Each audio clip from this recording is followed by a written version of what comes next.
हमने पिछली क्लास में देखा केमिकल रिएक्शन एंड इक्वेशन का इंट्रोडक्शन। रिएक्टेंट क्या होता है, प्रोडक्ट क्या होता है, कैसे केमिकल रिएक्शन हमें आसपास दिखता है कि हो रहा है, और इलेक्ट्रॉन का क्या यूज़ है केमिकल रिएक्शन में। आज हम पढ़ेंगे कैरेक्टरिस्टिक ऑफ केमिकल रिएक्शंस, कि हम आखिर पहचानेंगे कैसे कि केमिकल रिएक्शन हो रहा है। तो हम उसको पहचानेंगे। एक तो पहला है evolution of gas, evolution of gas. दूसरा है फॉर्मेशन ऑफ ए प्रेसिपिटेट। तीसरा हमारा है चेंज इन कलर। चौथा चेंज इन टेम्परेचर। पांचवा हमारा चेंज इन स्टेट।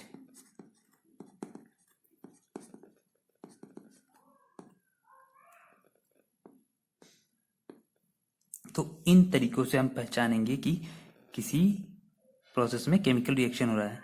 जब उसमें गैस निकलेगी, प्रेसिपिटेट बनेगा, कलर चेंज हो जाएगा, टेम्परेचर बढ़ भी सकता है, घट भी सकता है, और चेंज इन स्टेट हो जाए, मतलब उसकी फिजिकल फॉर्म चेंज हो जाए। गैस से लिक्विड हो जाएगा, सॉलिड से लिक्विड, इस तरीके से। तो ये 5 तरीके हैं जिससे हमें पता चलेगा कि केमिकल रिएक्शन किसी इक्वेशन हो रहा है।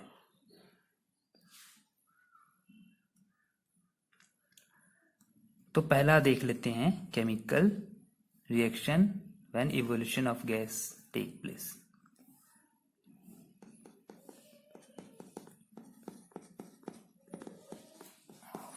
गैस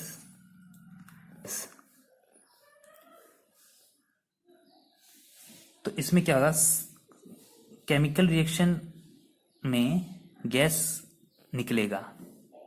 वो कुछ भी हो सकता है, हाइड्रोजन हो, CO2 हो, और कोई भी गैस अगर निकलेगा तो हमें पता चल जाएगा कि केमिकल रिएक्शन हुआ है। Some chemical reactions are characterised by the evolution of gas. The chemical reaction between, example ले लेते हैं, the chemical reaction between zinc and dilute H2SO4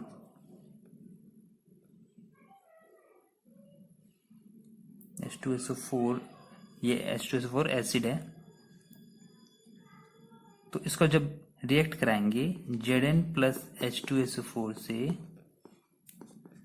तो इसमें Zn यहाँ आ जाएगा, ZnSO4 बन जाएगा, जिंक सल्फेट बन जाएगा, और हाइड्रोजन गैस रिलीज होगा। तो इससे हमें पता चला कि केमिकल रिएक्शन हो रहा है इसमें। तो इस तरह से हमें पता चलेगा कि केमिकल रिएक्शन हुआ है जब हाइड्रोजन गैस रिलीज हो रहा है।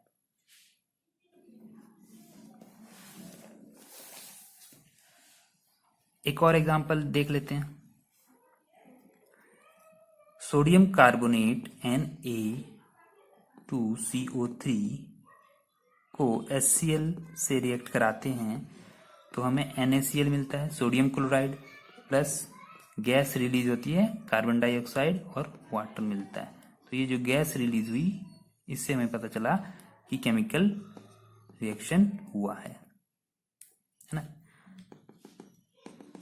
Sodium carbonate reacts with hydrogen chloride, gives sodium chloride, carbon dioxide and water।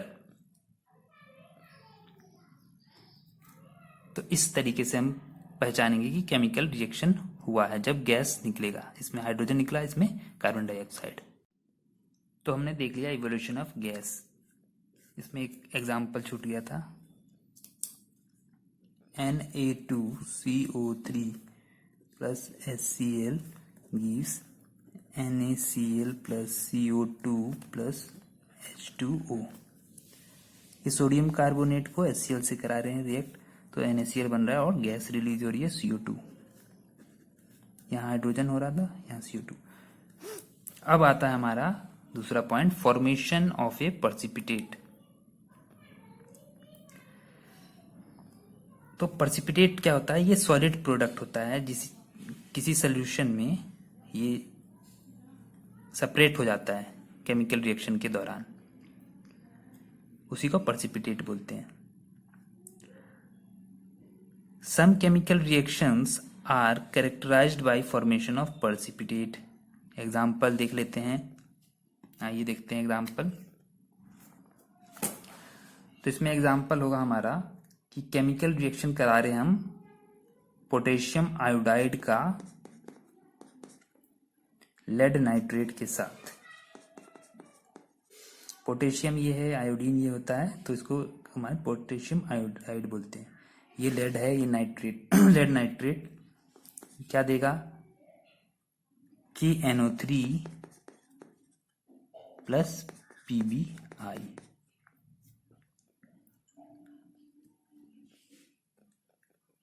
ये पोटेशियम नाइट्रेट, लेड आयोडाइड, ये येलो कलर का प्रेसिपिटेट मिलेगा। तो ये रिएक्शन है। Chemical reaction between potassium iodide and lead nitrate is characterized by formation of a yellow precipitate of lead iodide। ये reaction हम कराएंगे तो हमें ये लेड आयोडाइड येलो कलर का रिएक्शन में दिखने को मिलेगा। तो इससे हमें पता चल जाएगा कि केमिकल रिएक्शन हुआ है। अब चेंज इन कलर देख लेते हैं। Some chemical reaction are characterised by change in colour. अब कुछ रिएक्शन में हमें कलर चेंज दिखेगा, मतलब उसका रंग चेंज हो रहा है। Chemical reaction between citric acid, कहाँ मिल जाएगा सिट्रिक एसिड हमें? नींबू में। And purple coloured potassium permanganate, और पर्पल कलर का जो पोटेशियम परमैंगनेट आता है उसके सोल्यूशन में is characterised by change in colour from purple to colourless. जैसे पोटेशियम परमैंगनेट है, KMnO4 होता है। पोटेशियम परमैंगनेट हमारा KMnO4 होता है, ये हमारा पोटेशियम परमैंगनेट है।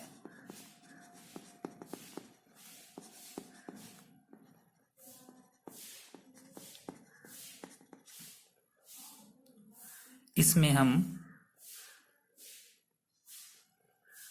विटामिन C, सिट्रिक एसिड, नींबू की बूंदे अगर डाल दें तो ये पहले पर्पल कलर का था, अब ये कैसा हो जाएगा? जब ये डालने पे ये कलरलेस हो जाएगा, रंगहीन हो जाएगा। तो हमें पता चल जाएगा इसमें केमिकल रिएक्शन हुआ है। ये लीजिए नींबू।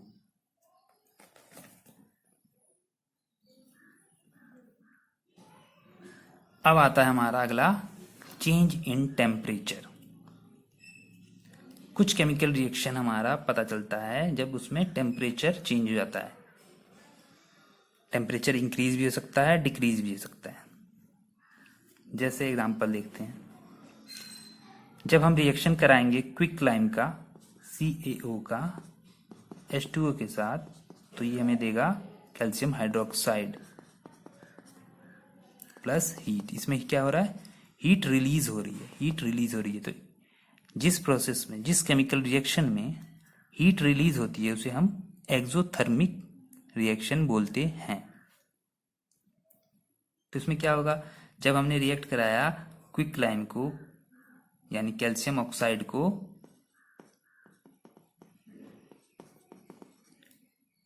वाटर के साथ, तो ये हमें देता है कैल्शियम हाइड्रोक्साइड,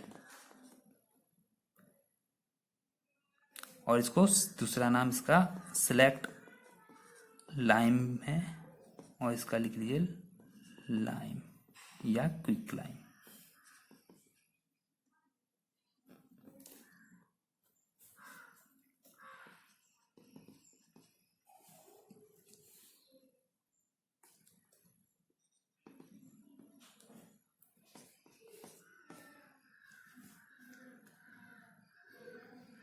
तो ये हमारा चेंज इन टेम्परेचर हुआ,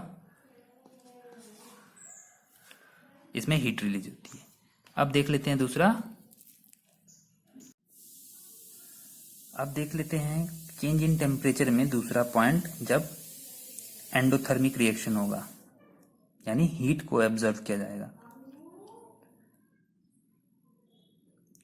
केमिकल रिएक्शन बिटवीन कराते हैं बेरियम हाइड्रोक्साइड और एमोनियम क्लोराइड के साथ, तो बनता है हमारा barium chloride,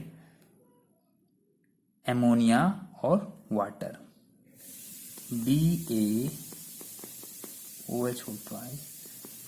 NH4Cl plus heat, तो ये हमें देगा BaCl2 NH3 प्लस H2O। पिछले में हीट रिलीज हो रहा था, इसमें हीट एब्जॉर्ब हो रहा है, तो ये हमारी एंडोथर्मिक रिएक्शन है। जिसमें हीट रिलीज होगी वो एक्सोथर्मिक, जिसमें हीट एब्जॉर्ब होगा वो एंडोथर्मिक रिएक्शन होता है। ठीक, बेरियम हाइड्रोक्साइड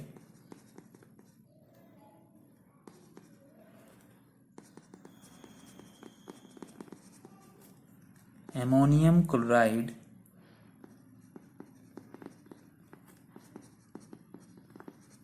को रिएक्ट कराने पे हमें मिलता है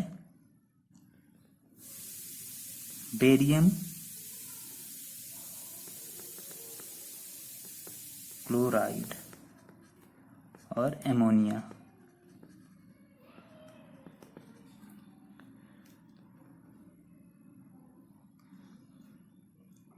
ठीक, अब आता है हमारा change in state. Fifth point हमारा है केमिकल रिएक्शन को पहचानने का चेंज इन स्टेट, यानी उसकी स्टेट बदल जाएगी। इसका गैस है तो लिक्विड, लिक्विड है तो गैस, इस तरीके से दिखेगा। सॉलिड है तो लिक्विड, लिक्विड है तो सॉलिड। जैसे हम रिएक्ट कराते हैं H2 को O2 के साथ, तो ये क्या देता है H2O। यहाँ क्या था, गैस, ये मैंने पहली क्लास में ही बताया था, एग्जांपल देखिए, गैस था तो ये क्या बन गया लिक्विड। यहाँ गैस था, यहाँ लिक्विड बन गया, तो चेंज इन स्टेट हो गया कि नहीं, इसलिए ये चेंज इन स्टेट ऐसा दिखेगा तो हम बोलेंगे केमिकल रिएक्शन हो रहा है।